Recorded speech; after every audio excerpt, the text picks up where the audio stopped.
Bueno, saludamos a todos con la paz y la bendición del Señor. Una semana más estamos juntos para estudiar la porción de la semana. Qué hermoso que es este método, ¿no? De estudiar todo el Pentateuco en un año, repartido en 54 semanas. Hoy estamos en la semana 42, la semana 42. Así que le damos la bienvenida a todos ustedes a esta nueva transmisión, este nuevo estudio de la porción que corresponde a esta semana, que es la número 42. Saluda Ada, saluda el pastor Enzo y comenzamos con el estudio, que hoy tenemos muchísimo para aprender de las instrucciones que nos da la palabra de Dios. Muy buenos días a todos, feliz día de Shabbat. Un día, como dice la palabra, de delicia para nuestra alma, para estar en comunión con el Señor, estudiar su palabra, estudiar en comunión con los hermanos, estar en comunión con los hermanos, así que listos y preparados para seguir aprendiendo. Buenos días a todos aquí en esta linda mañana, en este Shabbat, un día, nos ha tocado un día lindo, bendecido a aquellos que nos gustan, ¿no? Aquellos que no nos gusta tanto el viento, que no nos gusta otras cosas. Realmente es un día de bendición. Quisiera que lo aprovechen como siempre, tomando su papel, su lápiz, lapicera, su Biblia y despejándose de todas las cosas que lo puedan distraer para captar en la mayor parte todo lo importante de esta porción que seguramente lo va a disfrutar. Y los que nos escuchan de Centroamérica o de Estados Unidos, de la población de habla hispana que hay en Estados Unidos, tome su lapicero, es masculino en Estados Lapicero. en esa zona. Tome su lapicero, tome su papel, su cuaderno, su carpeta, no digo su grabadora, en otra época era grave, ¿no? Pero ahora lo hacemos nosotros, nosotros grabamos y después le volvemos a pasar o lo dejamos en las redes para que usted pueda escuchar nuevamente el estudio. Así que vamos directamente al tema.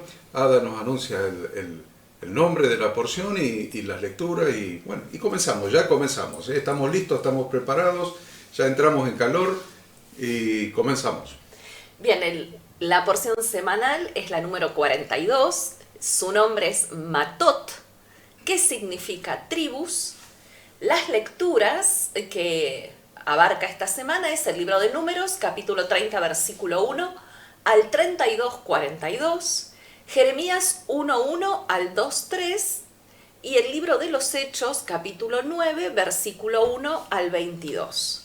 Y los temas que vamos a estar tratando en este día es votos y juramentos que hacemos a Dios, la batalla contra Madián, el reparto del botín producto de esa batalla, la petición que hacen Rubén y Gad de establecerse en la región de Galaad, es decir, al este del río Jordán, y con respecto a la Haftará tenemos el llamamiento de Jeremías y el voto y de alguna manera la ligadura que va a hacer Jeremías con respecto al llamado y al propósito de Dios para su vida.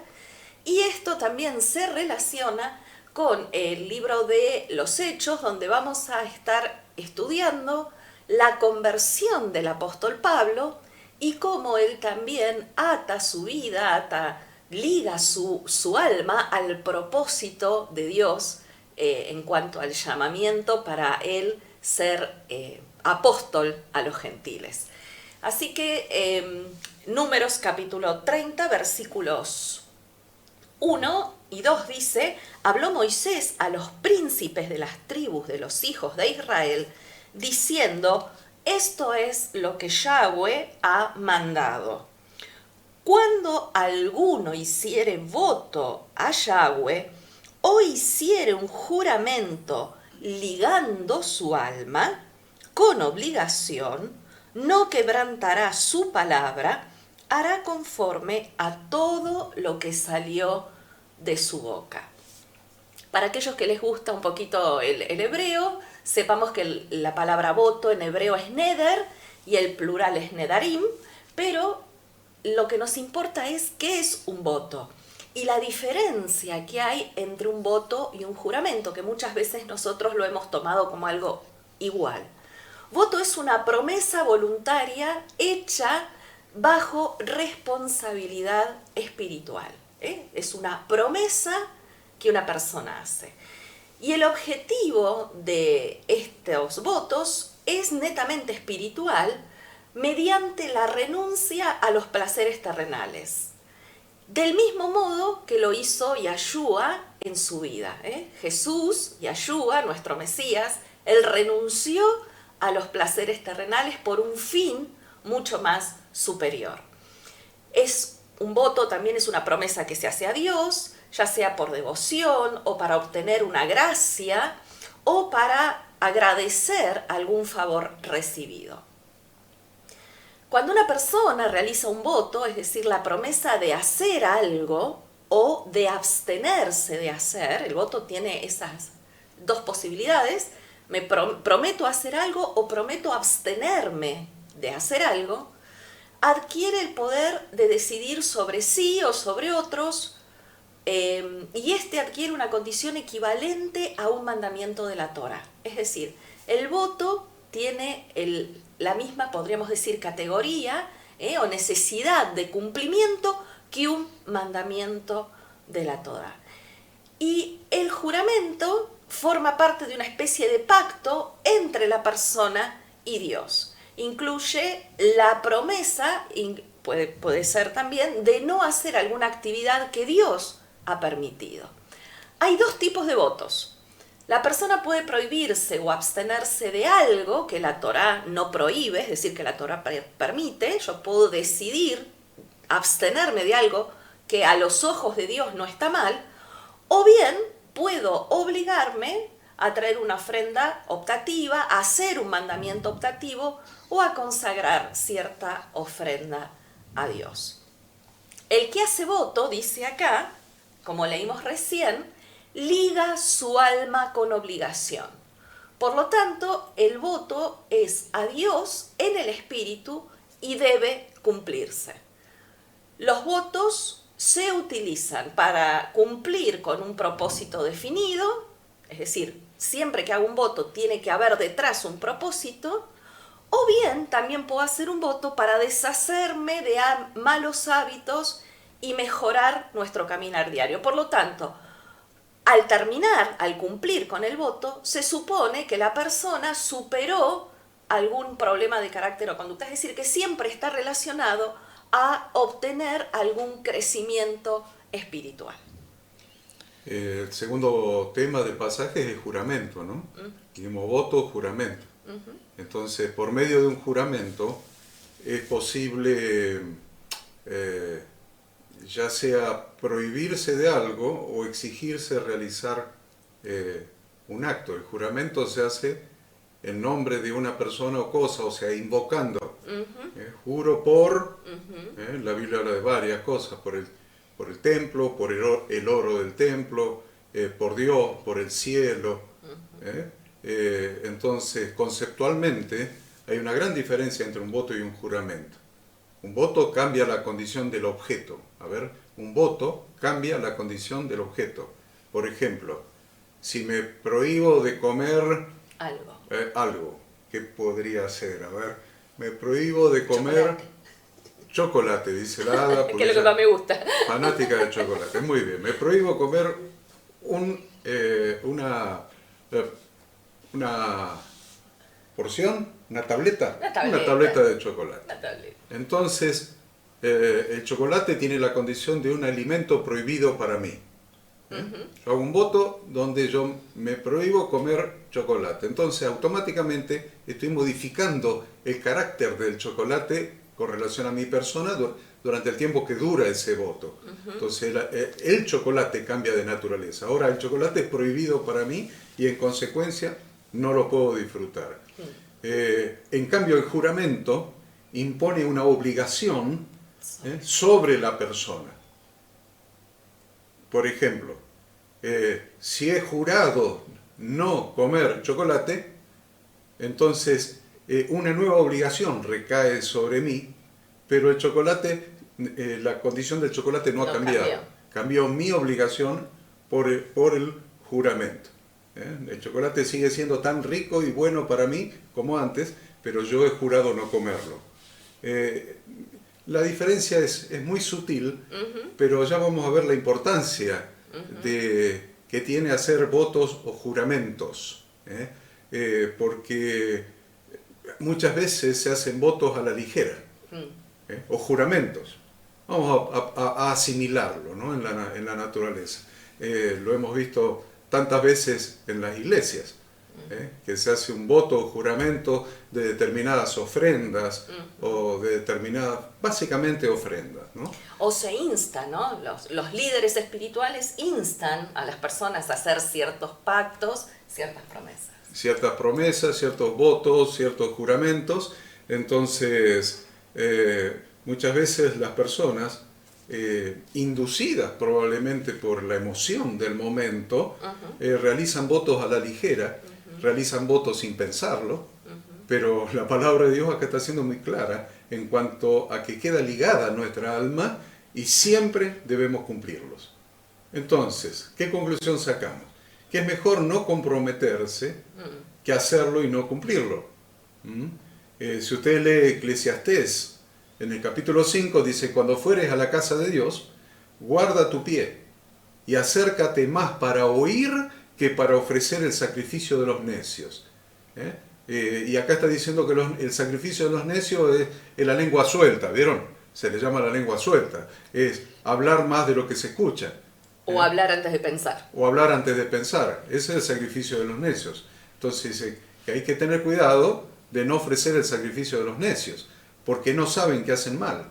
No te des prisa con tu boca, ni tu corazón se apresure a proferir palabra delante de Dios, porque Dios está en el cielo y tú sobre la tierra.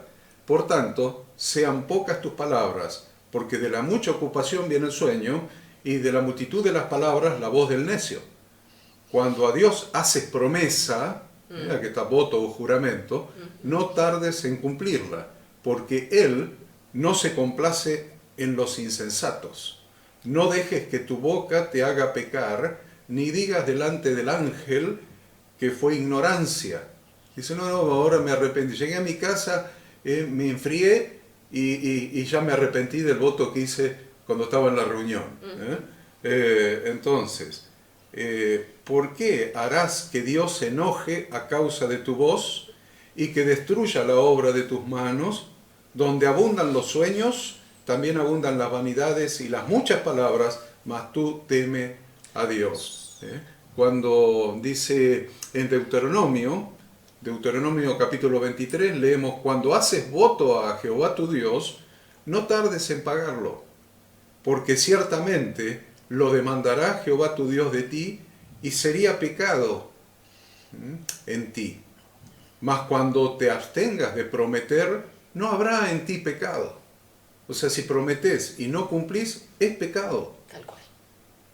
¿Por qué? Porque estás haciendo como un pacto con Dios, como explicábamos antes en las definiciones. Es como que estás agregando un mandamiento a la Torá, y ya ustedes ya saben que pecado es desobediencia a la ley, desobediencia a la Torá. Entonces, voluntariamente agregaste un mandamiento que nadie te pidió que lo agregues, y después lo estás desobedeciendo. Por eso, acá está diciendo Deuteronomio que es pecado.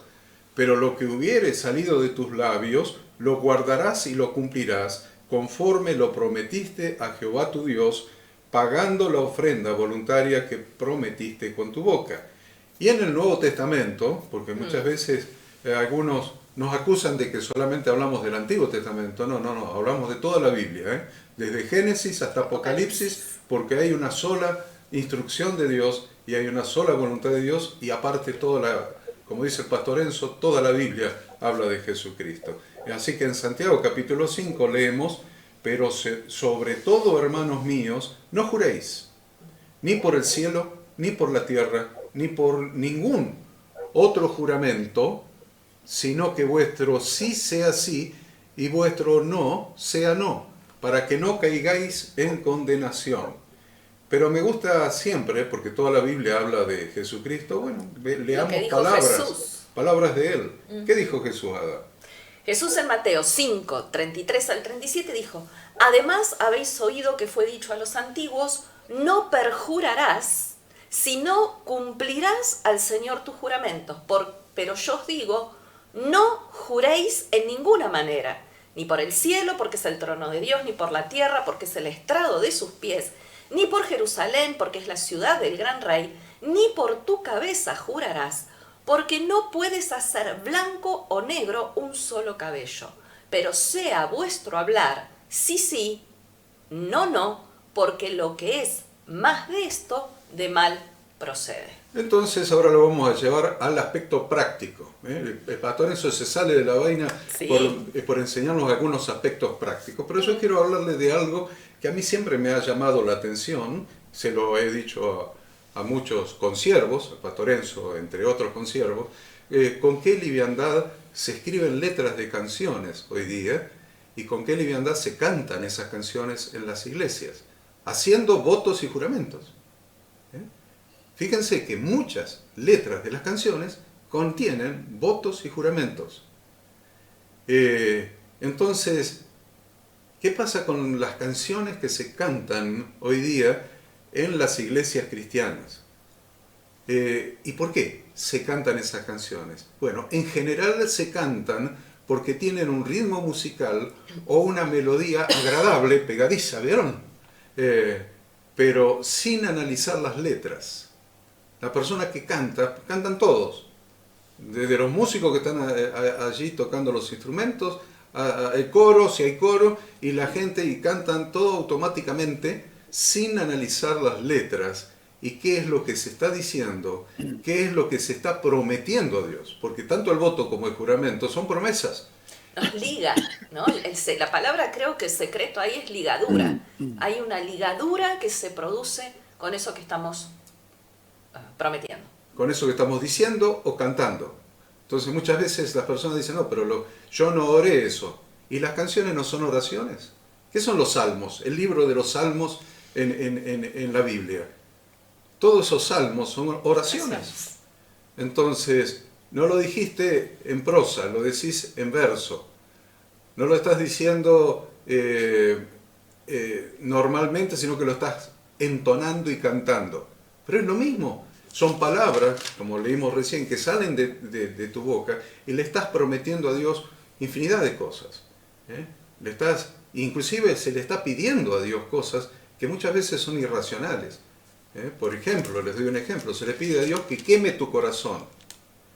Señor, quema mi corazón. Y la verdad es que menos mal que el Señor tiene misericordia, porque si realmente el Señor no tuviera misericordia, te manda un rayo, te quema el corazón y automáticamente tenemos que andar parando las reuniones para ir a hacer el funeral. Y de cuánta gente que está cantando eso. Entonces tengamos cuidado con los votos. Es tan importante esto, esta para allá, es tan importante que tengamos cuidado con hacer votos a la ligera a Dios. Porque Dios mismo te dice, si lo haces, cumplilo. Y si no lo cumplís, te es considerado pecado. Es muy fuerte esto, Pastor Enzo. Sí. Lo primero que en esta parte práctica que estás compartiendo, o sea, la síntesis, vemos que es muy importante, es muy fuerte, es peligroso, hay que advertirlo, pero también hay que hacerlo. O sea, tiene que tener ese equilibrio. Por un lado, yo me acuerdo de hace muchos años atrás, nos enseñaban que no había que hacer ni voto ni juramento, o sea, que no había que hacerlo. Y ese versículo que leyó Ada, mal interpretado obviamente por algunos, te dicen que no hay que hacer ningún voto ni ningún juramento. No, sí hay que hacerlo. O sea, es parte de nuestra vida. De hecho, hasta el día de hoy hemos hecho un montón. Porque si nosotros vemos que dice el versículo, cuando alguno hiciere voto a Yahweh o hiciere juramento ligando su alma, o sea que eso es un voto y eso es un juramento. Por ejemplo, cuando nosotros hicimos la decisión de fe, o sea, decirle de alguna manera, Señor, entra en mi vida, guíame, enséñame. Entre tantas palabras, la Biblia nos dice en el libro de Romanos, capítulo 10, versículo 8, nos está diciendo que, lo que digamos con nuestra boca, creyendo en nuestro corazón, ahí estamos haciendo justamente esto, es ligándonos con Él. O sea, solo diciéndolo con la boca, que es la palabra, creyéndolo en el corazón, yo me estoy ligando y dice, serás salvo, porque te estás ligando. La palabra matot tiene también relación entre la palabra tribus, que obviamente es lo que quiere decir, pero también, entre otras cosas, entre la rama que sale del tronco. Y la rama que sale del tronco, si pudiéramos ver, no sé, cualquier árbol común, digamos, que tiene un tronco considerable, sale una rama. La rama, la primera rama que sale, a eso también se le denomina matot, y de allí se desprenden otras ramas. ¿eh? Esa rama inicial que está ligada al tronco, o sea, en este caso podemos de alguna manera decir que el tronco es el Padre, ¿cierto? Y nosotros estamos ligados por un voto, un juramento, al Padre. Pero también se desprende, porque es tribus, ¿cierto? Se desprenden muchos más desde esa misma rama inicial. Entonces, cuando nosotros entendemos que esta enseñanza tiene advertencia, ¿por qué? Porque dice no quebrantará. Y la palabra quebrantará quiere decir profanar, violar el honor, ¿cierto?, del otro, pero también quiere decir herir y hasta perforar. Esa es la palabra también quebrantar. Entonces, cuando nosotros quebrantamos, herimos al otro. En este caso, si nosotros nos hemos unido al Padre, nos hemos unido en su familia, mediante el Hijo siempre, pero para que se entienda más directo, cuando nosotros quebrantamos, estamos hiriendo. O sea, esta situación es quebrantar, es, digamos, descolgarse, despegarse. Y cuando esa rama se despega, estoy hablando de la primera rama, despega todas las otras. O sea que si lo vemos familiarmente, es toda la familia. Si lo vemos congregacionalmente, es la congregación que se armó desde ese uno que se ha unido al tronco. Entonces, esto es para pensarlo mucho.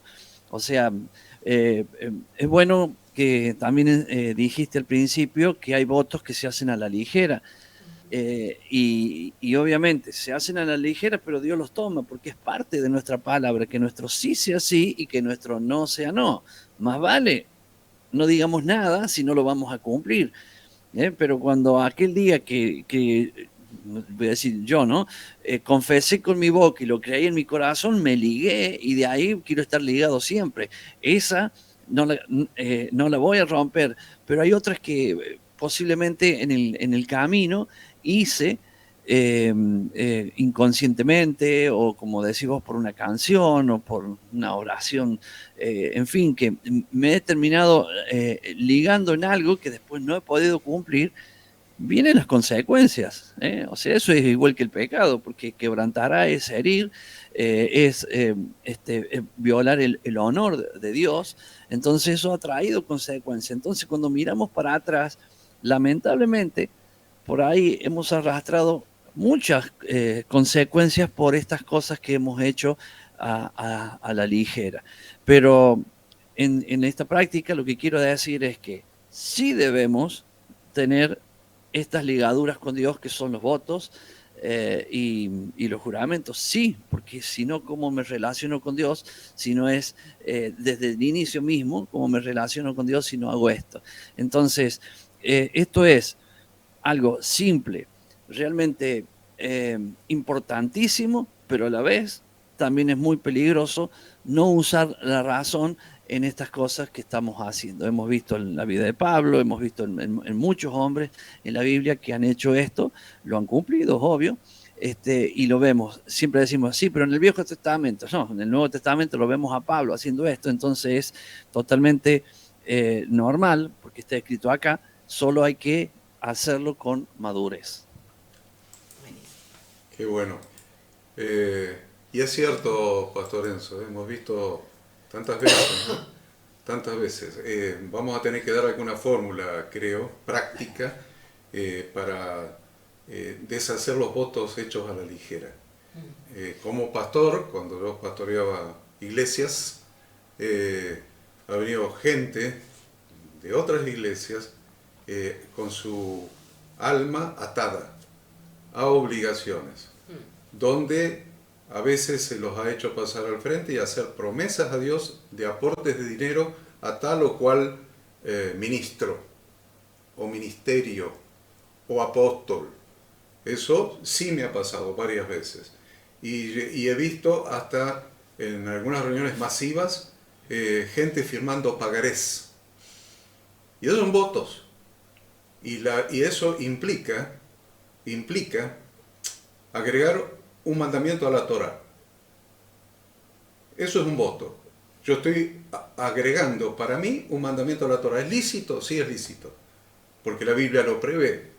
Yo mismo estoy agregando un mandamiento a la Torá de los 613, ahora tengo 614 porque hice un voto, un juramento, delante de Dios. Entonces, ¿lo hiciste mal? Siempre hay teshuvá. Siempre hay posibilidad para la teshuvá. Pero hay que plantarse sobre ese voto mal hecho y renunciarlo o hacer el procedimiento que tiene que quedar claro en esta enseñanza, porque no es así de fácil anular un mandamiento o un pacto que se hace con Dios. Se hace un pacto con Dios, delante de Dios. Entonces, me equivoqué, Señor. Lo estoy quebrando y se me imputa como pecado. Bueno, si hay pecado hay que hacer teshuvá. Entonces, esto no es broma. No es moco de pavo, dicen los gauchos. Esto hay que ¿cómo es? Sanarlo. Porque acá dice la Escritura, ligando su alma con obligación. Ligando su alma con obligación. Y Dios dice, no quebrantará su palabra. Que Ada nos explique un poco esto. Si tomamos como ejemplo lo que dice David en el Salmo 15, del versículo 1 en adelante, dice: Jehová, ¿quién habitará en tu tabernáculo? ¿Quién morará en tu monte santo? El que anda en integridad y hace justicia, y habla verdad en su corazón, el que no calumnia con su lengua, ni hace mal a su prójimo, ni admite reproche alguno contra su vecino. Aquel a cuyos ojos el vil es menospreciado, pero honra a los que temen a Jehová. Y ahí viene el tema del juramento. El que aún jurando en daño suyo, no por eso cambia. Quien su dinero no dio usura, ni contra el inocente admitió el cohecho, el que hace estas cosas no resbalará jamás. La palabra dice, ¿no querés resbalar? ¿No querés resbalar? ¿No querés resbalar de tu fe, de tu estabilidad? Porque la Biblia dice que cree que está firme, cuídese de no andar resbalando, mire que no caiga, porque si resbalás te vas a ir de cabeza, vas a caer. Entonces, ven que la Biblia es una armonía perfecta. Y acá el Salmo está diciendo que aún jurando en daño suyo, no por eso cambia. Así que hiciste un voto, lo tenés que cumplir. A no ser que reconozcas que fuiste engañado por algún falso maestro, un falso apóstol, un falso profeta, y ese engaño lo traes delante de Dios y haces el proceso de teshuvá completo, aún con la confesión del pecado y aún con la restitución y el cambio de actitud. El pastor Enzo decía que hemos hecho votos y juramentos, y que a ver, yo hice un voto matrimonial cuando me casé con la Ada, y ese voto matrimonial incluye emuná, fe, verdadera fe bíblica.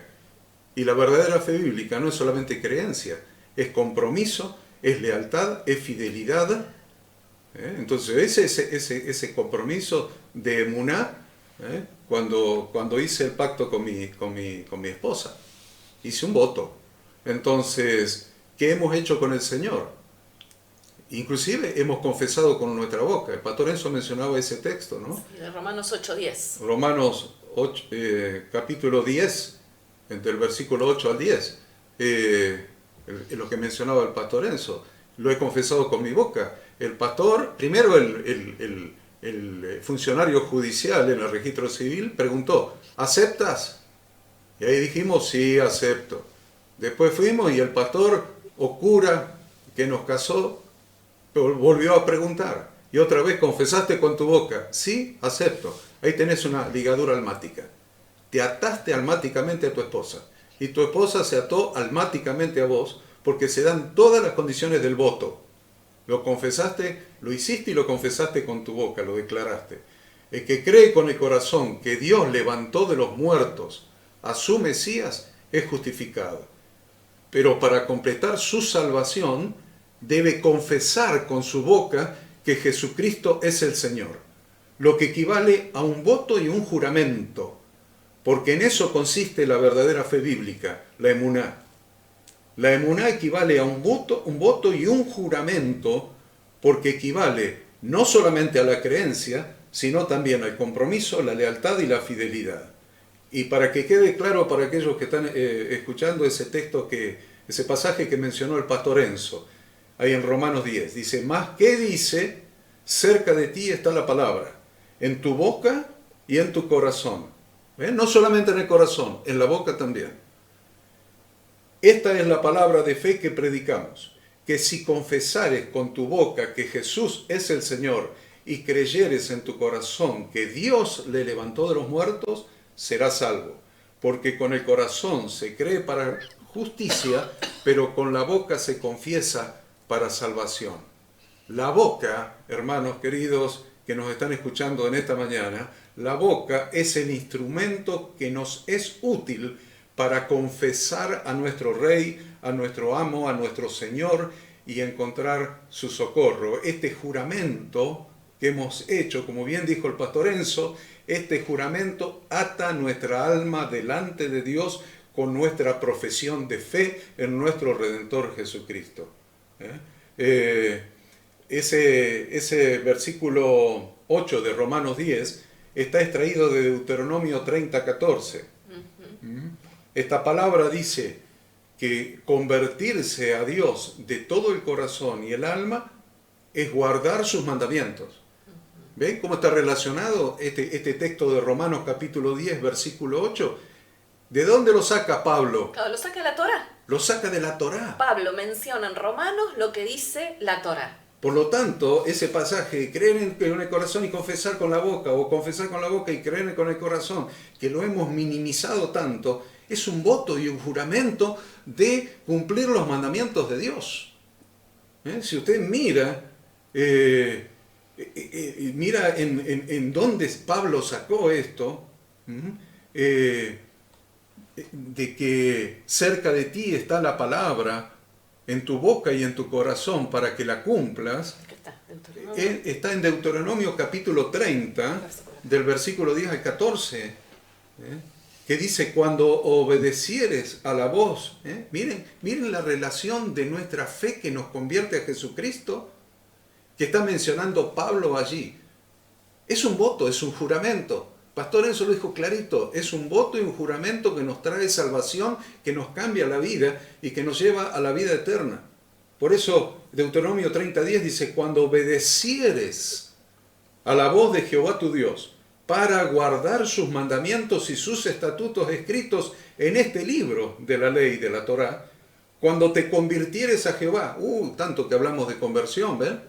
Cuando te convirtieres a Jehová tu Dios, con todo tu corazón y con toda tu alma, porque este mandamiento que yo te ordeno hoy no es demasiado difícil para ti, ni está lejos, no está en el cielo para que digas quién subirá por nosotros al cielo y nos lo traerá y nos lo hará oír para que lo cumplamos, ni está al otro lado del mar para que digas quién pasará por nosotros el mar para que nos lo traiga y nos lo haga oír a fin de que lo cumplamos. Y miren, ahí está el versículo. Porque muy cerca de ti está la palabra, en tu boca y en tu corazón, para que la cumplas. Si confesares con tu boca y creyeres en tu corazón que Jesucristo es el Mesías, el ungido del Padre, que es el Hijo de Dios, que Dios lo levantó de los muertos para confirmar que es la promesa de su palabra hecha carne. Su palabra hecha carne. Por lo tanto, hay que obedecer su palabra, porque esto es todo un conjunto. Si yo confieso un compromiso con Jesucristo, automáticamente tengo que cambiar de vida. No puedo seguir viviendo, porque hice un voto, hice un pacto, hice un juramento. A ver, la confesión se utiliza para declarar la condición del individuo. Yo soy pecador, yo he pecado, la confesión. Si confesares con tu boca. El efecto de la confesión es la remisión. Es Números 5, capítulo 5 al 7, que no lo voy a leer para no detenerme tanto acá, porque el mensaje que queríamos transmitir está transmitido. Hay votos que nos llevan a la vida eterna. Y hay votos que nos atan para maldición porque lo hacemos a la ligera. Y lo que estamos haciendo en esta mañana es predicarles el Evangelio. El Evangelio, nuestra emuná, nuestra fe bíblica, nuestro arrepentimiento, nuestra teyubá, es un voto. Nos arrepentimos, volvemos al Padre y nos comprometemos a vivir en emuná, o sea, en fidelidad y lealtad a nuestro Redentor, lo cual implica obedecer sus mandamientos. Por lo tanto, el Evangelio es una cosa muy seria. No es solamente creo en información, creo que San Martín cruzó los Andes, creo que Belgrano fundó la bandera, creo que la economía está hecha un desastre, pero todo el mundo lo sabe. ¿Para qué vas a creer algo que todo el mundo lo sabe? Pero asumir un compromiso, asumir un voto, es una promesa de caminar en fidelidad y en lealtad al Señor. Así que, Enzo, ahí me inspiraste con tu referencia allí de Romanos capítulo 10.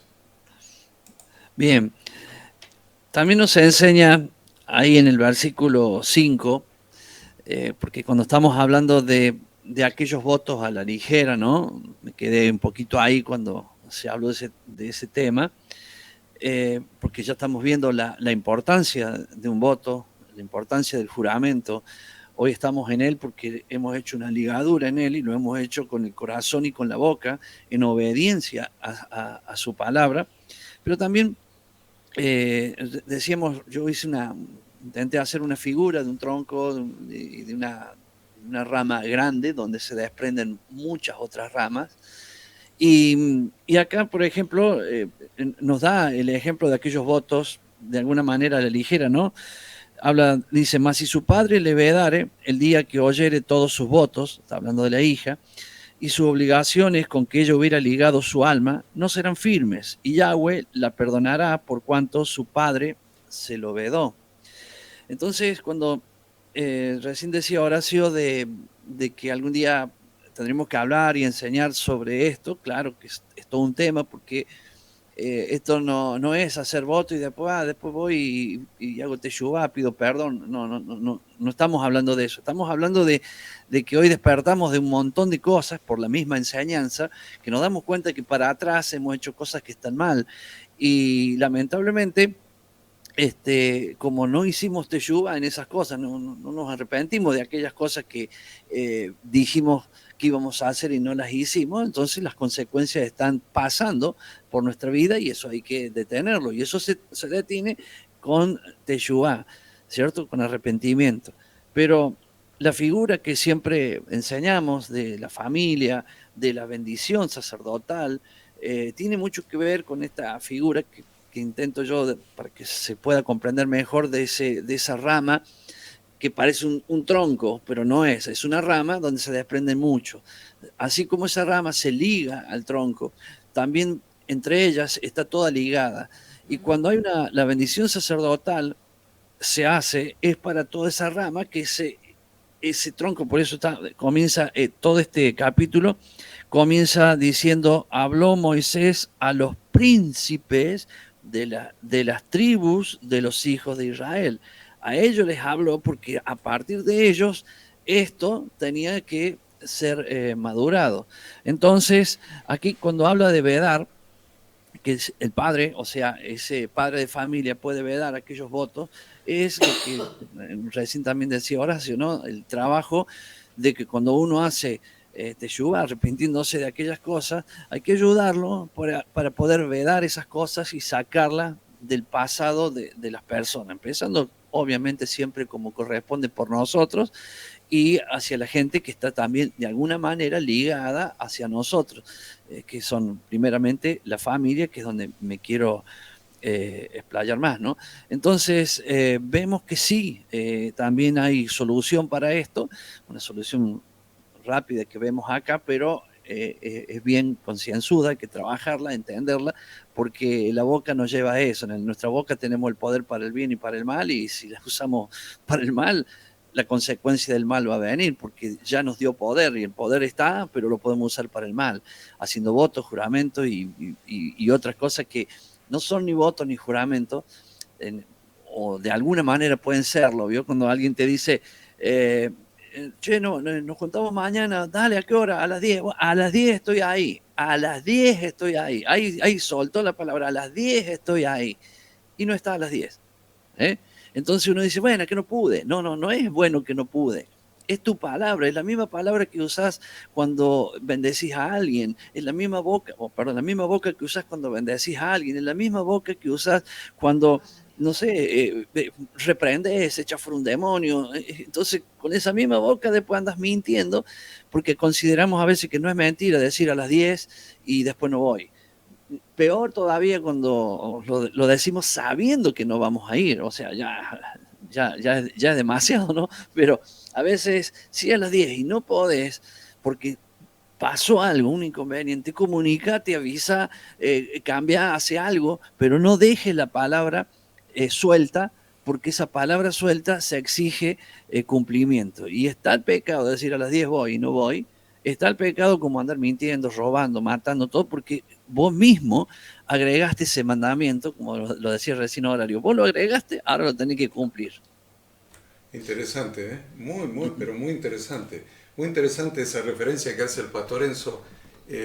Perdóname que el pastor Enzo me está inspirando permanentemente, así que es lo último que voy a decir, lo voy a dejar seguir a la Ada con el estudio que preparó, pero interesante el versículo, la referencia que hace el pastor Enzo al versículo 1, porque empezamos con el versículo 2, pero miren el versículo 1 de este capítulo, que dice, habló Moisés a los príncipes.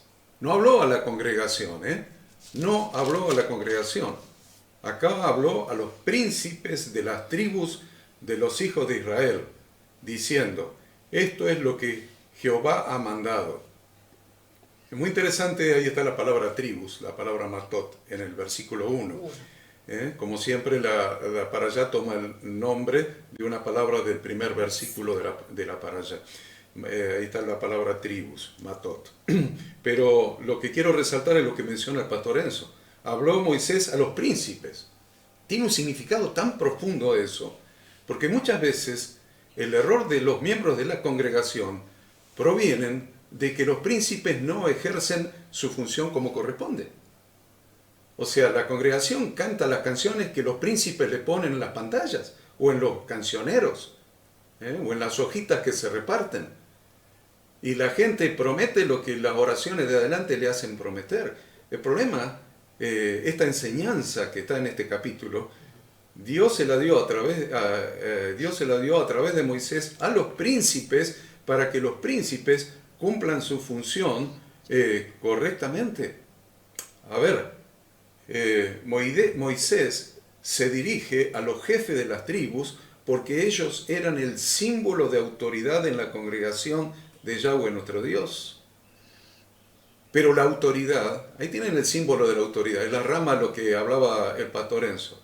Una rama que sale del tronco, pero de esa rama hay un montón de ramitas, y hasta los frutos cuelgan después de las ramitas.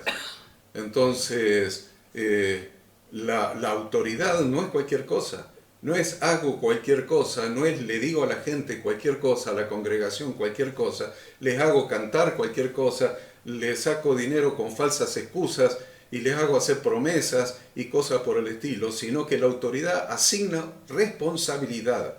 A ver, lo voy a repetir. La autoridad asigna responsabilidad.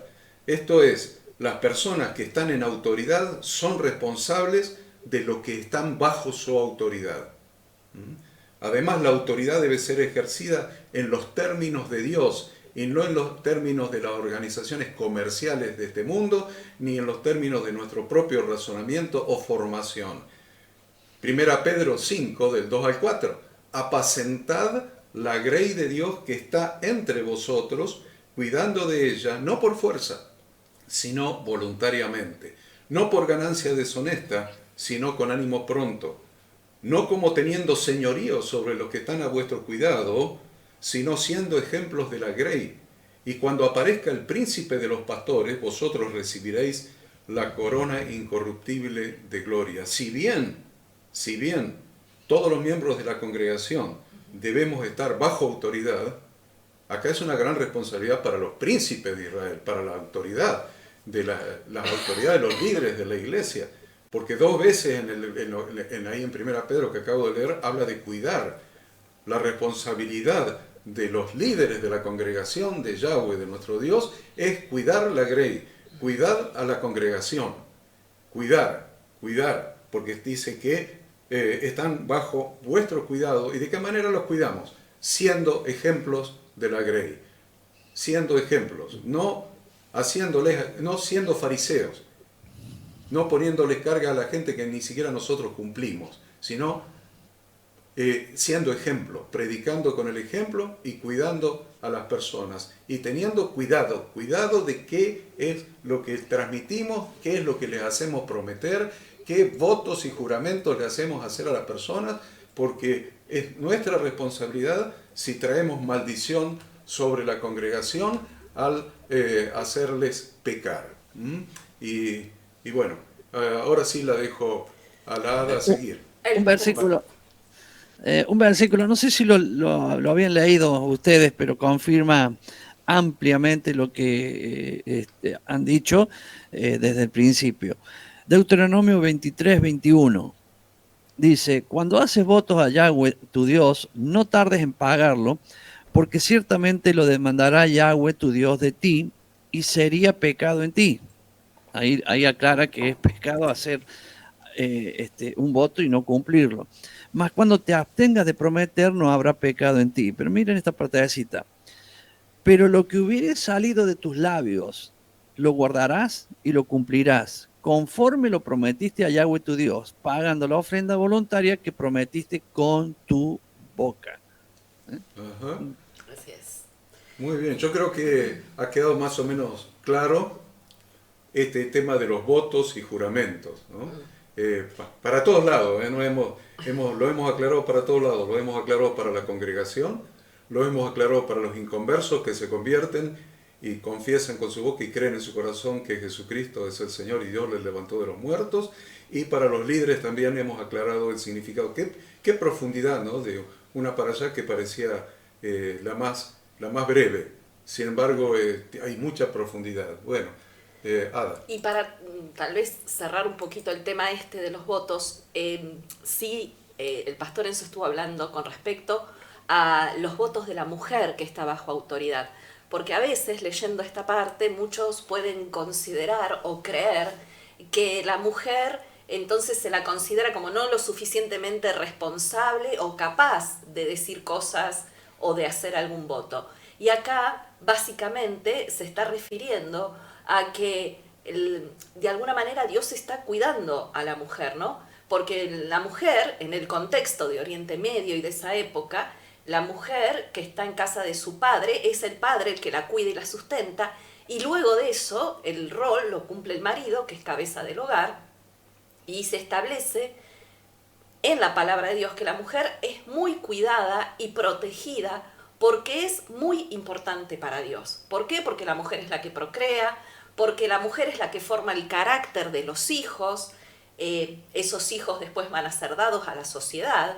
Por esta razón es que en el judaísmo la pertenencia también se transmite por parte de la madre. La mujer para Dios tiene un gran valor, ¿eh? Por eso hace al hombre responsable de su cuidado.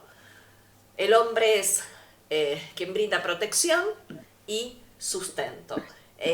Y la verdad es que el hombre ha sido designado por Dios para ser el sacerdote de su hogar, dignificando a la familia, bendice, protege, provee a su mujer. Esto comienza haciéndolo, nosotros decimos siempre, ¿no?, en la cena familiar del día viernes. El hombre es quien debe tener el discernimiento y la sabiduría para evaluar los votos a Dios que pueda hacer una mujer. Porque muchas veces los puede llegar a hacer en algún momento de desesperación por el cuidado de sus hijos o por su propio marido. Entonces, ¿no? Dios, cabeza del hombre, el hombre, cabeza de la mujer, y hombre y mujer, cabeza de los hijos. Así que esto quería yo agregar para que no veamos, muchas veces algunas mujeres pueden decir, pero Dios es muy machista, ¿no? Y lejos de eso, todo lo contrario. Dios siempre está cuidando a la mujer, protegiéndola y dignificándola. Por eso en Efesios leemos el cuidado que Dios impone al hombre como sacerdote de su hogar. El cuidado más importante del hombre es cuidar a su mujer. Entonces usted dice, ¿quién es más importante para Dios, el hombre o la mujer? Y yo les aseguro que la mujer. Porque manda Dios, así también los maridos deben amar a sus mujeres como a sus mismos cuerpos. Está fuerte eso, ¿eh? El que ama a su mujer, a sí mismo se ama. Porque nadie aborreció jamás a su propia carne, sino que la sustenta. O sea, le provee para su vida, para sus necesidades. La sustenta y la cuida como también Cristo a la iglesia. ¿Cuál es la medida del sustento y cuidado de del hombre a la mujer? Cristo. La medida es Cristo. Así como Cristo lo hace con la iglesia. Porque somos miembros de su cuerpo y de su carne y de sus huesos. Por lo tanto, el resto del capítulo que comenzamos a leer, el capítulo 30, el resto está hablando exactamente de eso. Está hablando del hombre cuidando a la mujer. Está hablando de el padre cuidando a la hija. Menor. Está hablando, menor o mayor, soltera. Claro, soltera sería. Está el padre cuidando a sus hijas y después el marido cuidando a su esposa. Es muy importante esto, entender que Dios no está menos valorizando a la mujer, sino que la está más valorizando. La está cuidando, la está protegiendo, y como decía la Hada, muchas veces la mujer hace votos por desesperación. El hijo está enfermo, hace votos por desesperación. Señor, te prometo que si el nene se cura tal cosa. Hace votos. En la desesperación puede ser votos a la ligera. O que mi marido si consiga trabajo, Señor, y hago votos y prometo tal cosa y prometo, y la desesperación, la falta de dinero en la casa, la falta de sustento, la lleva a hacer votos muchas veces a la ligera. Y acá dice que si el marido anula esos votos, dice, Señor, mi esposa hizo estos votos a la ligera y yo en tu nombre, conforme a tu palabra, anulo esos votos. ¿Saben qué? Dios automáticamente los anula. Es válido. Por cuidado y por amor a la mujer. Por cuidado de Dios y amor por la mujer, Dios automáticamente los anula, pero los anula en serio. No se le imputa el pecado si no lo cumple. Es muy fuerte esto. Y para cerrar el capítulo 30, me gusta ver o entender que toda la Torá es un voto de Yahweh para con Israel. Toda la Torá, porque está llena de promesas, de juramentos que Dios hace para con su pueblo Israel. Por eso para Dios es tan importante este tema de los juramentos. Y a tal punto el juramento de Dios es valioso que Él jura por sí mismo. No jura ni por el templo, ni por la tierra, ni por el cielo, jura por sí mismo. Así que miren la seguridad que tenemos en Él. ¿Podemos pasar al capítulo 31, Pastor Enzo? Yes. Bueno, en el 31 se refiere este capítulo a la batalla contra Madián. Es la historia de una guerra santa para cumplir la venganza de Yahweh contra justamente Madián. La Biblia nos enseña que nosotros no nos debemos vengar, porque la venganza es un atributo de Dios que solamente a Él le corresponde. Como ejemplo, citamos Nahum, el libro de Nahum, capítulo 1, versículo 2, que dice: Jehová es Dios celoso y vengador. Jehová es vengador y lleno de indignación. Él se venga de sus adversarios y guarda enojo para sus enemigos. Ahora, ¿qué pasa con nosotros? ¿Qué nos instruye la Biblia en cuanto a que nosotros nos venguemos? La Biblia nos dice allí en Romanos 12, del 14 en adelante: bendecid a los que os persiguen, bendecid y no maldigáis, gozaos con los que se gozan, llorad con los que lloran, unánimes entre vosotros, no altivos, sino asociándoos con los humildes, no seas sabio en tu propia opinión, no paguéis a nadie mal por mal, procurad lo bueno delante de todos los hombres, y si es posible, en cuanto dependa de vosotros, estad en paz con todos los hombres. Y aquí resaltamos el 19. No os venguéis vosotros mismos, amados míos, sino dejad lugar a la ira de Dios, porque escrito está: mía es la venganza, yo pagaré, dice el Señor. Y es importante también que entendamos que Dios es el que se venga de sus enemigos, pero también castiga a sus hijos. Y hay una diferencia entre castigo y venganza, que es bueno que podamos comprender. Siempre la venganza es para destrucción, es punitiva, mientras que cuando Dios castiga a sus hijos es para disciplinarlos, es decir, que es correctiva. La venganza es punitiva y el castigo es correctivo. Y esta es la gran diferencia entre estos dos términos. Y es muy claro lo que dice Hebreos capítulo 10, del 26 en adelante. Dice: porque si pecáramos voluntariamente después de recibir el conocimiento de la verdad, ya no queda más sacrificio por los pecados, sino una horrenda expectación de juicio y de hervor de fuego que ha de devorar a los adversarios. El que viola la Torá por el testimonio de 2 o 3 testigos muere irremisiblemente. ¿Cuánto mayor castigo pensáis que merecerá el que pisoteare la sangre del Hijo de Dios y tuviere por inmunda la sangre del pacto, en la cual fue santificado, e hiciere afrenta al Espíritu de gracia? Porque conocemos al que dijo: mía es la venganza, yo daré el pago, dice el Señor. Y luego dice: el Señor juzgará a su pueblo. Horrenda cosa es caer en manos del Dios vivo. Entonces vimos que... Y queda clarito, ¿no?, lo que acaba de enseñar Ada, la diferencia entre venganza y castigo. Y castigo. La venganza es para los enemigos. La venganza es para los enemigos y el castigo, digamos, es para disciplinar a los hijos de Israel. Y lo vimos en la porción de la semana anterior, o la anterior, que justamente como castigo a la transgresión del pueblo de Israel es que mueren. Dios manda ese castigo y mueren 24.000 israelitas, pero Dios va a castigar más duramente a los madianitas, que son los que fueron el instrumento para que el pueblo de Israel cayera en idolatría y en fornicación. Sí, vemos claro ahí, ¿no?, que Dios castiga a sus hijos. El padre que ama a sus hijos, dice la Biblia, los castiga. Disciplina. O sea que los disciplina. La disciplina para corregir. Para corregir. La Siempre disciplina para corregir. Cayó sobre la congregación de Dios. Murieron 24.000 personas, no es poco. Ajá. Estudiábamos que eran de la tribu de Simeón, ¿no? Mayormente. Sí. Y entonces, pero a los enemigos los destruyó. No quedó ni uno. A los enemigos de Madián los destruyó.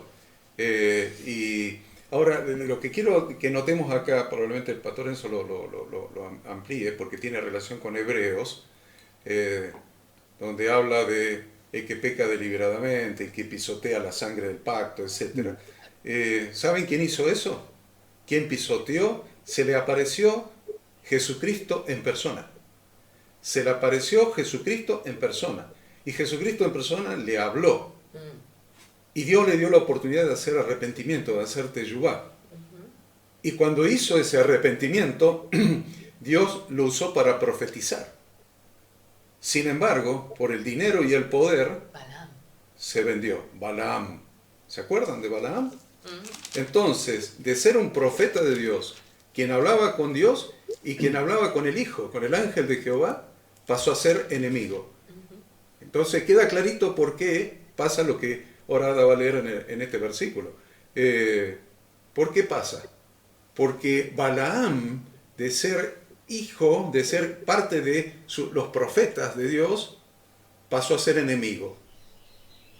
Cuando era parte de los profetas y Dios le hablaba y le dio la oportunidad de hacer teyubá, y cuando hizo teyubá le dio una palabra profética hasta el fin de los tiempos, pero cuando se vendió y pasó de bando y en lugar de irse a Babilonia donde él vivía, se quedó ni siquiera con los moabitas, se quedó con los madianitas por su prestigio, por su afán de poder, por el dinero.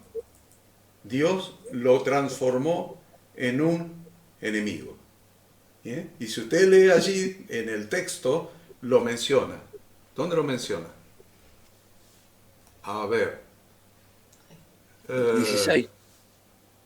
¿Dónde lo menciona? 31, Cuando 16. muere más adelante. Un poco más adelante. Claro, sí. Un poco más más adelante, porque Bien, es interesante el tema de este muchacho Balaam en el versículo 8.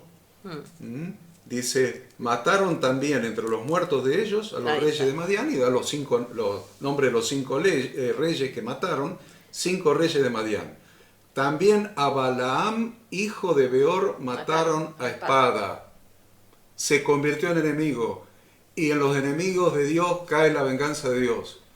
Mientras que estemos en su congregación, a lo sumo Dios nos castigará para corregirnos. Su vara y su cayado nos siguen infundiendo aliento para corregirnos. Pero cuando nos cambiamos de bando y pisoteamos la sangre del pacto, nos transformamos en enemigos de Dios. Miren, hoy es una clase, un estudio fuerte, en todos los aspectos es muy fuerte, pero es la función profética. Lo hablábamos con el pastor Enzo el miércoles, creo que fue el jueves, que estuvimos reunidos ambos matrimonios y hablábamos. Nosotros tenemos que ser, si realmente somos siervos de Dios, tenemos que ser su voz profética. Su voz profética. Su voz profética. Tenemos que hablar la palabra de Dios, aunque sea dura, porque estamos advirtiendo al pueblo que haga teyubá, que se arrepienta antes de que sea demasiado tarde. ¿Es así, Pastor Enzo? Sí, uno de los problemas que yo veo más, no sé si más importante, pero muy importante en el pueblo de Dios en general, es que no se consigue, dice la Biblia nos enseña que el principio de la sabiduría es el temor a Dios. Cuando hablamos del temor a Dios, es conocerlo, no es tenerle miedo, es conocerlo. Es ver las características que Dios tiene y entender que Dios es así. Entonces, acá vemos esta palabra que dice, el Señor mismo le dice a Moisés en el versículo 2, haz la venganza de los hijos de Israel contra los madianitas. Lo manda a Moisés a que haga la venganza. La venganza es de Dios. Él es quien tiene la decisión, no nosotros, pero lo manda que lo haga. Cuando se intenta en el Evangelio moderno que hay, se intenta apaciguar la ira de Dios, se intenta decir o sea, con decir que Dios es bueno, es decir que Dios no hace estas cosas. Entonces, ahí es donde la gente se confunde. Entonces, al confundirse, recordamos aquella palabra que dice, mi pueblo fue destruido por falta de conocimiento. O sea, al no conocer la voluntad de Dios, termina siendo el pueblo destruido. Entonces, la gente tiene que entender que cuando Dios le manda a hacer venganza es porque los madianitas, a pesar de que los madianitas son la descendencia de Abraham con Cetura, de ahí vienen los madianitas, a pesar de que, digamos, son unos primos lejanos, pero lo son, Dios le manda a hacer venganza. ¿Y por qué le manda a hacer Dios venganza? Porque los madianitas atacaron digamos, desde cerca, desde la amistad, atacaron al pueblo.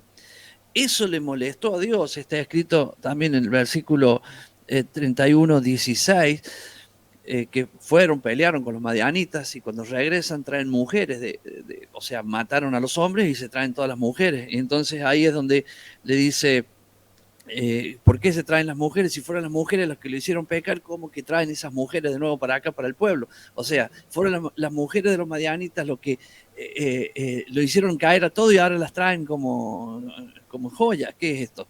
Entonces, ¿qué quiero decir con esto? Lo que quiero decir es que entendamos que a Dios le molesta cuando los enemigos, que estuvieron ustedes bien diferenciando el enemigo y el pueblo, o sea, el pueblo se lo castiga, se lo disciplina, y el enemigo se lo mata. Porque si no, nosotros no entendemos esto, tampoco vamos a entender Apocalipsis, porque Apocalipsis también es parte de un ataque de los enemigos de Dios hacia el pueblo de Dios, y Dios siempre está protegiendo a su pueblo, solo que no le permite a su pueblo que haga venganza. Él es quien la hace. Entonces, nosotros acá estamos viendo cómo Dios, o sea, en la antigüedad, o sea, en el tiempo de Moisés, está enviando a hacer venganza, y después, pasado el tiempo, Dios sigue siendo igual. Por eso ese versículo, Dios es el mismo de ayer, de hoy y por los siglos, porque Él es constante. No es que ahora Él no hace esto. ¿Cómo que no?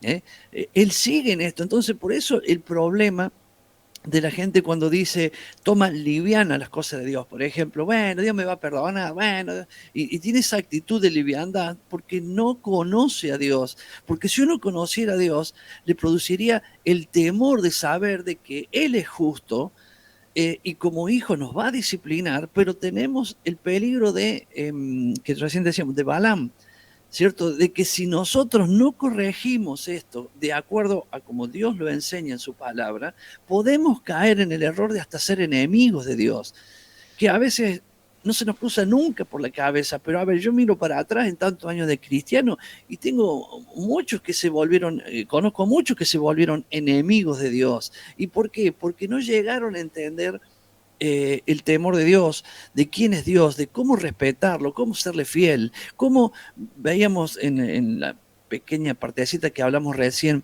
sobre los votos, que nos liga a Dios y que si rompemos esos votos estamos hiriendo a Dios, estamos lastimando, y cómo pensamos que Dios va a decir, bueno, no importa, o sea, eso es algo que el pueblo debe madurar, debe, los que ya lo entendemos, porque para mí fue un proceso, al principio nunca, cuando yo veía estos versículos me decía, sí, pero ese era Dios antes, ya no, ya, ahora es amor, entonces Dios cambió, no, Dios no cambió nada, porque cuando lo vemos en Apocalipsis, viniendo en el caballo blanco, con todo el ejército, que deberíamos ser todos nosotros, juntamente con él, ni siquiera a ese ejército que desciende del cielo contra los enemigos de Dios que han rodeado Jerusalén y la quieren destruir.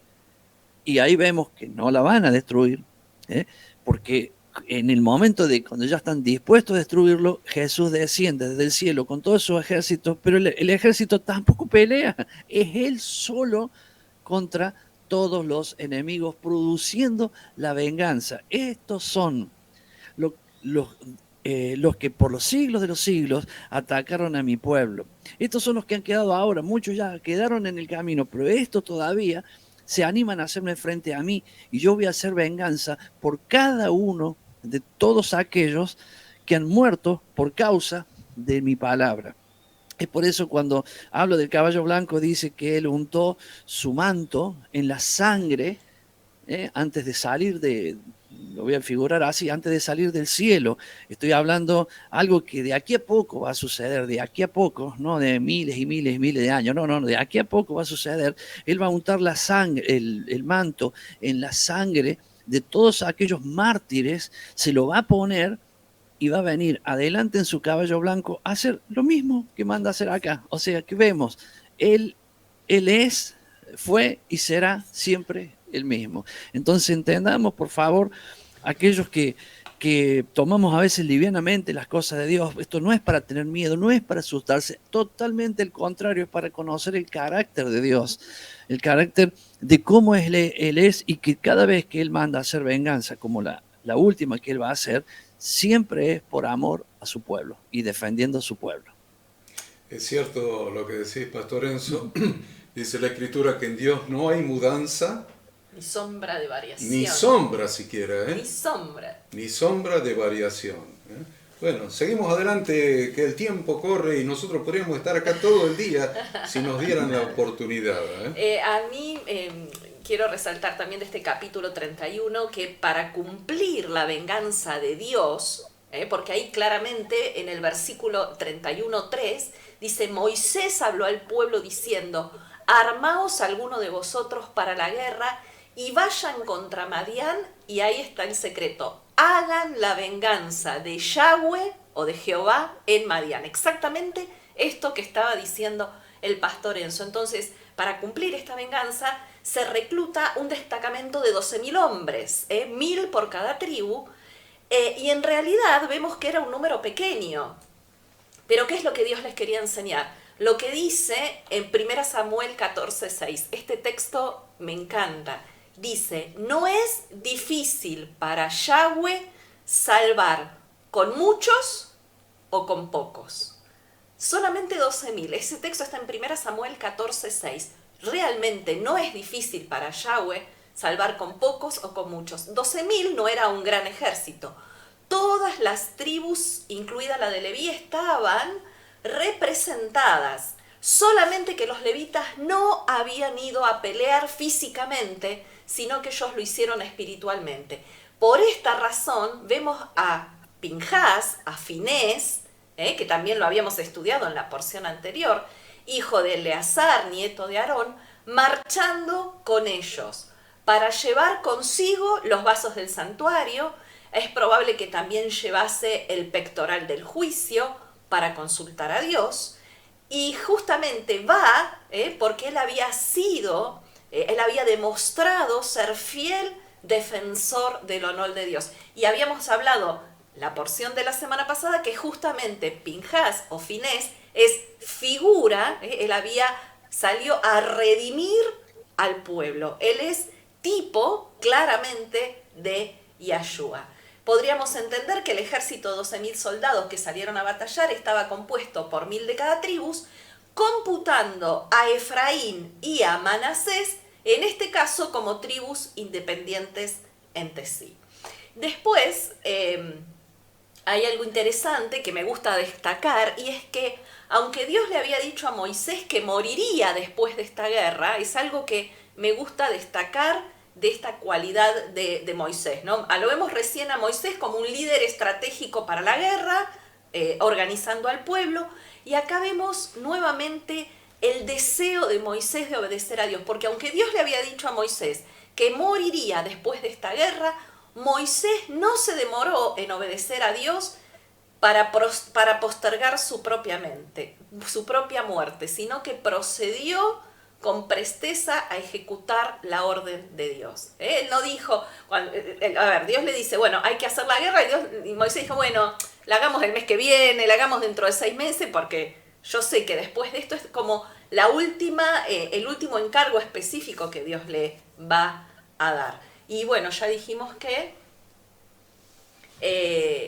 los vasos del santuario que llevó Pinjás o Finés, es probable que hayan sido también los incensarios. Sí, porque de otros vasos no habla la Escritura, ¿no? Así que es probable que haya ido con un símbolo muy importante que era para el sacerdocio los incensarios, ¿no? Y me gustaría también destacar que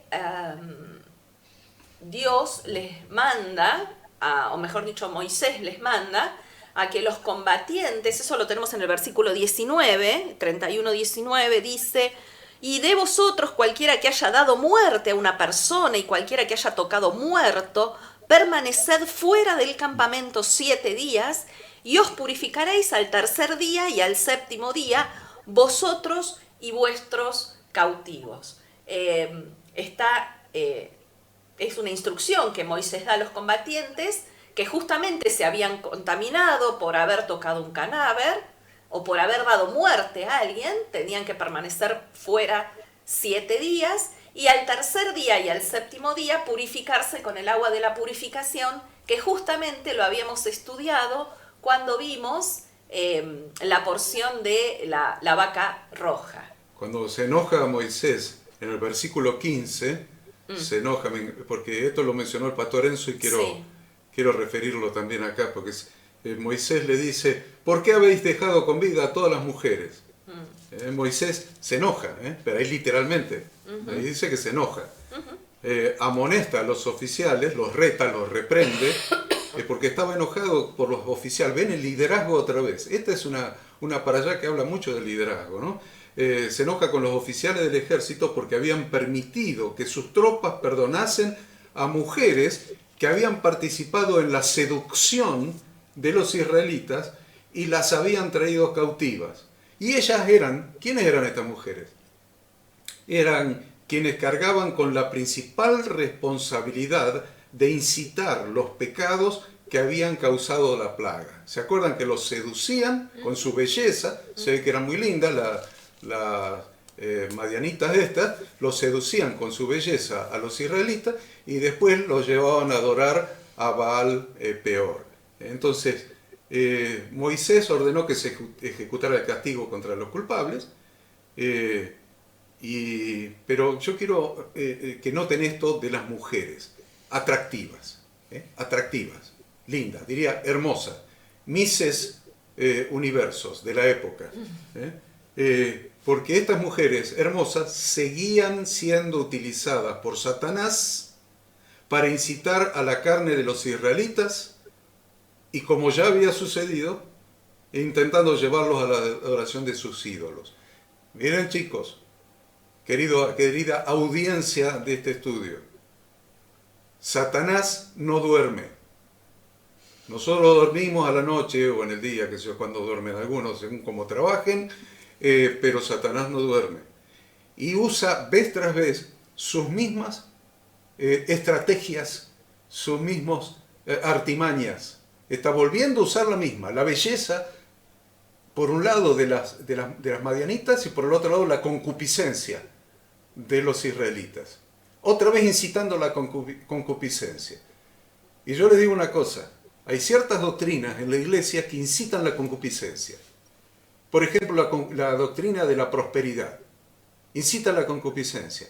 Dele a Dios para que Dios le dé. Dele dinero a Dios para que Dios le dé. Está incitando lo más bajo del ser humano, la ambición. La ambición, ¿ve? ¿Cuánto quiere? 1 millón, 10 millones, escríbalo en un papel, quiero 10 millones en bonos, no del Tesoro Argentino, en bonos vale. de otro país probablemente. Incita lo más bajo, la concupiscencia, la ambición, el poder. Usted va a ser cabeza, no cola, usted va a hacer esto, va a tener dinero, va a ser prosperado, ponga la plata. ¿Saben qué es? Es la misma estrategia de Satanás con las mujeres madianitas. Incitando lo más bajo, los instintos más bajos del ser humano, y para atraer lo que después te lleva a la idolatría, porque donde está tu tesoro, dice la Escritura, donde está tu tesoro, está tu corazón. Me gustaría aclarar también o agregar lo que dice el versículo 49, porque luego viene lo que sería cómo se reparte el botín.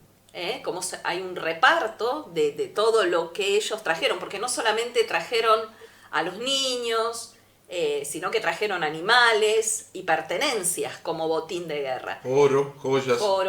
Pero el versículo 49 lo que dice es, dijeron a Moisés, los que habían regresado, los jefes, los príncipes, estos jefes que fueron a pelear, dice: tus siervos han tomado razón de los hombres de guerra que están en nuestro poder, y ninguno ha faltado de nosotros. No se produjo en esa guerra absolutamente ninguna baja en el pueblo de Israel. Mataron a todo el ejército enemigo, inclusive a los 5 reyes de esos pueblos. Mataron a Balaam. Mataron a Balaam y no murió ningún israelita.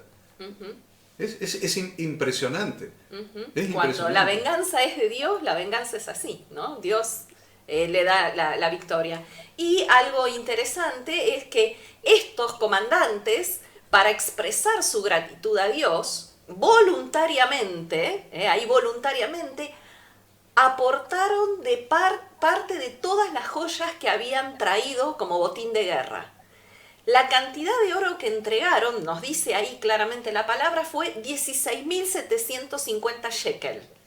Si cada shekel pesa 19 gramos, el dato interesante es que aproximadamente 318,25 kilos de oro es lo que estos príncipes, en gratitud a Dios, ofrendan al Señor, ¿no? Una cantidad tremenda de oro. En dinero de hoy no me quiero imaginar cuánto sería esto.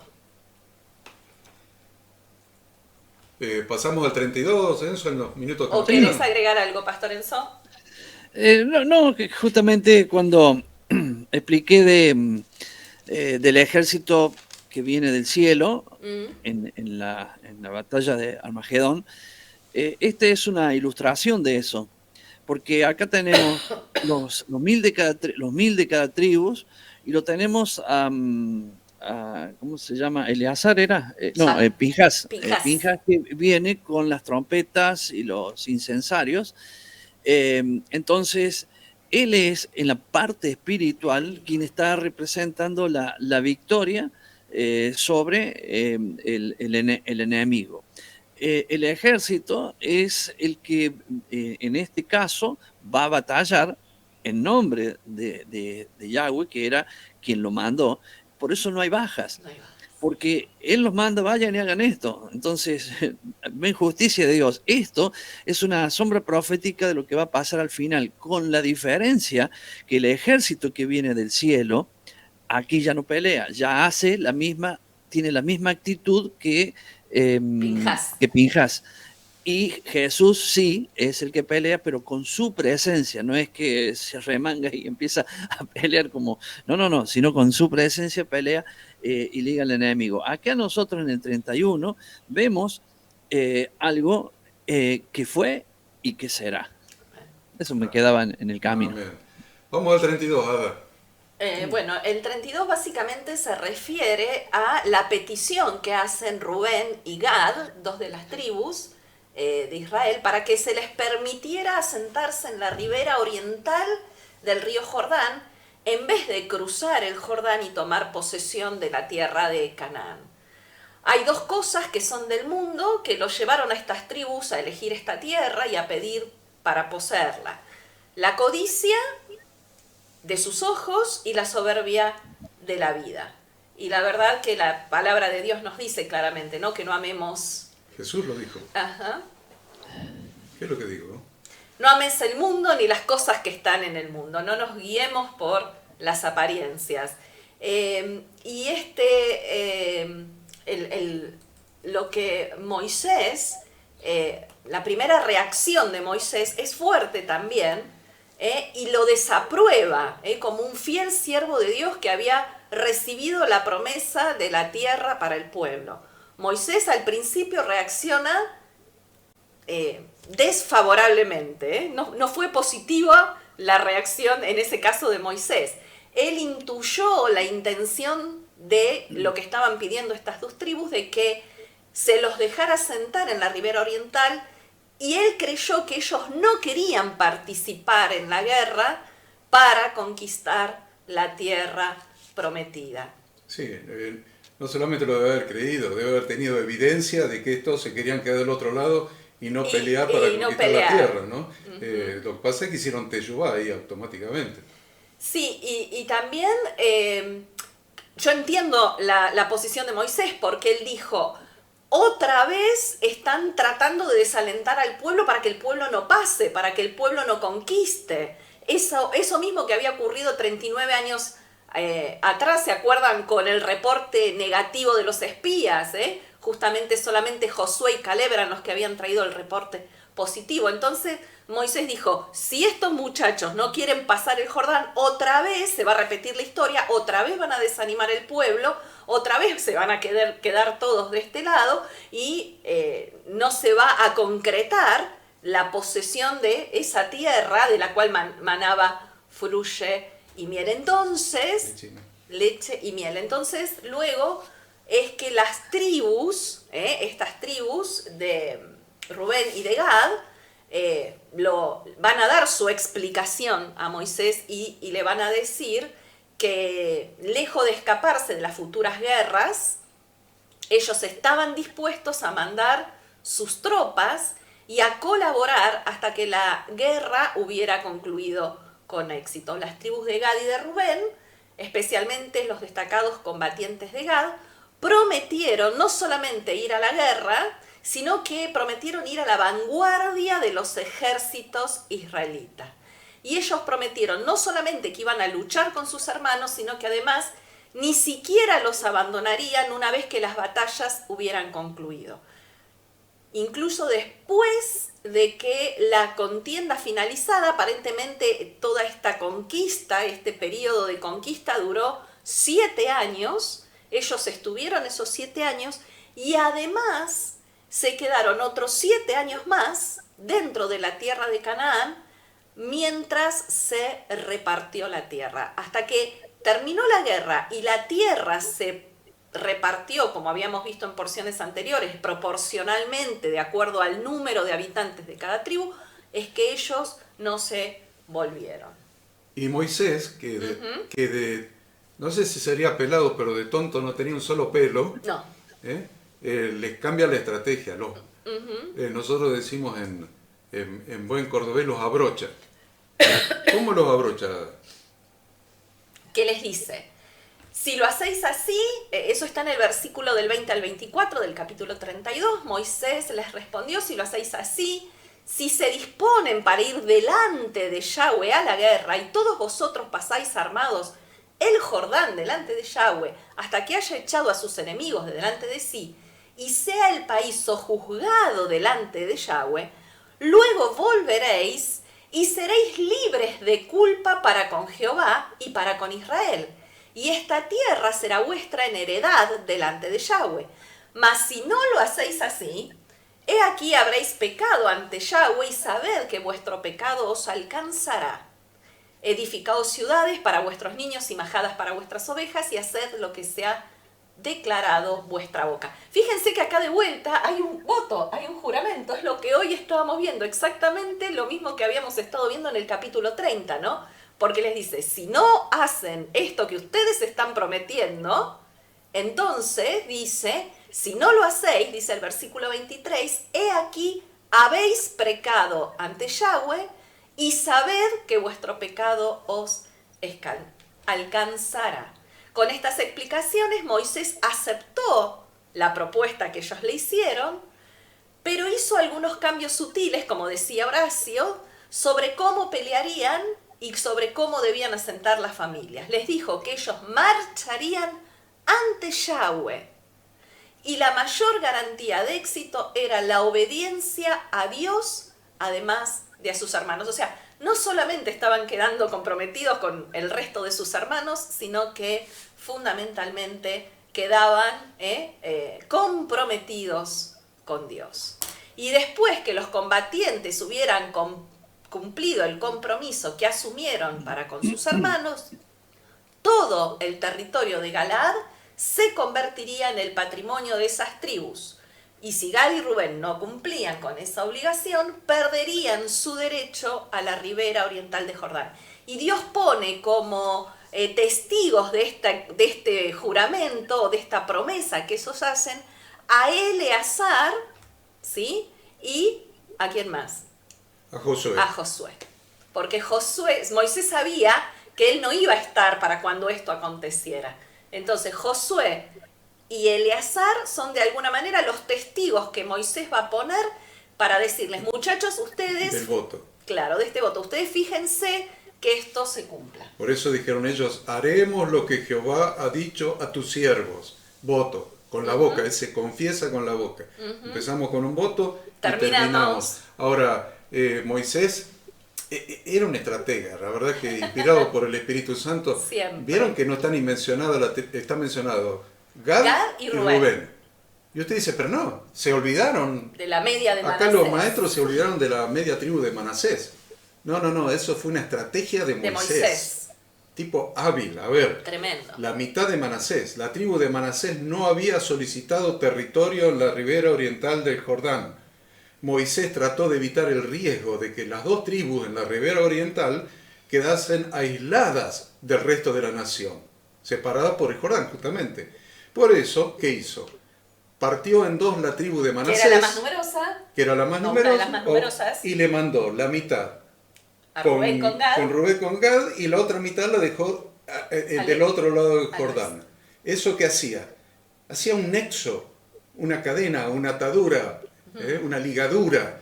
Entonces, es muy interesante porque la tribu de Manasés, al estar repartida media para un lado y media para el otro, ellos mantendrían la unidad entre sí, en el contacto estrecho con sus parientes de Oriente y de Occidente, y esta unión, esta comunicación, los involucraría también a los de Gad y para que no se cortaran solos, como dicen los chicos ahora, ¿no? Para que no quedaran aislados y no se cortaran solos, ahí había sí o sí una atadura, una ligadura entre las dos medias tribus, una al oeste y una al oriente. Bueno, cumplido el tiempo, yo digo lo último para despedirme, y es que no debemos olvidarnos de Hechos capítulo 2, versículo 1 probablemente, cuando estaba la congregación de Yahweh, ahí la congregación de esos judíos discípulos de Jesucristo, en el aposento alto, unánime juntos. Probablemente no estaban en el aposento alto en ese preciso momento, estaban en el templo, en el patio del templo, cuando descendió el Espíritu Santo. Pero como estaban, unánime juntos. No podemos ir en contra de la unidad del cuerpo de Cristo. Un pecado muy grave es de todo el que comete todo aquel que vaya en contra de la unidad del cuerpo de Cristo, aquel que ocasione divisiones en la congregación de Dios. Y eso es lo que hicieron la tribu de Gad y la tribu de Rubén. Causaron división en la congregación. ¿Por qué digo esto? Porque en el año, creo que 714, cuando vinieron los asirios, descendieron, ellos estaban aislados, estaban separados por el Jordán. ¿A quiénes atacaron primero? A Gad y a Rubén. A Gad y a Rubén y a la pobre media tribu de Manasés. Es muy interesante esto y es muy importante. Ellos estaban expuestos a los ataques se habían quedado afuera. Se habían quedado como cuando vemos en la televisión los animalitos se separan de la manada y se los come el león. Así quedaron ellos. Entonces cuando descendieron los asirios y hicieron batalla y llevaron cautiva a las 10 tribus del norte, a los primeros que atacaron fueron a Gad y a Rubén. Y destruyeron primero eso. Después, cuando se recuperó el territorio, después del regreso de Babilonia, de las tribus del sur, quedaron dispersas las tribus del norte, y allí del otro lado del Jordán, ¿qué quedó? Quedó un territorio de demonios. Quedó un territorio literalmente de demonios. Por eso Jesucristo cruzó el mar, fue a la otra ribera, y ahí se encontró con el endemoniado gadareno y fue a implementar su reino en Decápolis, que son las 10 ciudades, Deca 10, Polis ciudades, Decápolis, las 10 ciudades del otro lado del Jordán, que era territorio de Rubén y de Gad. Entonces Jesús fue a recuperar el reino que habían perdido estos por haber dividido el cuerpo de Cristo, la congregación de Yahweh. Así que yo con esta reflexión los saludo hasta la próxima semana, el próximo sábado a las 10 de la mañana. Gracias a todos por estar y los dejamos con el pastor Enzo. No, simplemente decirle a los hermanos que la semana que viene tenemos la última porción de números. Ya ahí vamos a terminar y comenzamos un libro nuevo, pasamos ya de Deuteronomio, y es muy importante el hecho de prepararnos lean toda esta semana todo el contenido de esto para poder así hacer un resumen y la otra semana que sigue comenzar un nuevo libro con un resumen del libro para que siempre le quede en su mente un resumen de cada uno de los libros para orientarse y entender por qué esos 5 libros. De mi parte también, bendiciones a todos, un privilegio, un gozo, una alegría enorme poder compartir y en fin, sigamos disfrutando este Shabbat para hacer exhortación y edificación mutua y compartir con todos los hermanos. Chau, chau.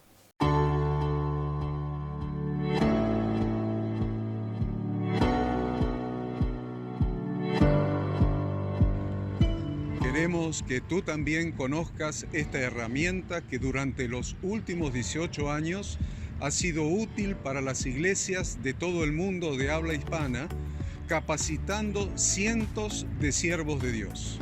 Las formas de aprender están cambiando y Ministerio Bíblico Internacional, a través de su facultad bíblica, brinda programas de formación ministerial bíblica, teológica y práctica para la multiplicación y edificación de la iglesia 100% online. Respondiendo a las necesidades de hoy, para aquellos que no cuentan con la posibilidad de asistir a clases presenciales, donde quiera que estés, en todo lugar, recibirás el material de estudio y verás las clases en vivo y on demand, accediendo a través de tu celular, PC, tablet o Smart TV.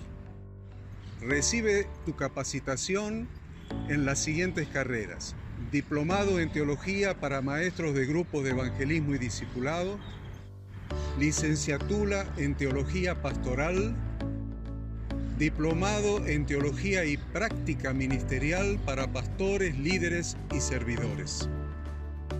Súmate a los pastores que han organizado un grupo de estudio tutorial a distancia en la congregación con estudiantes locales y de las otras iglesias de la zona.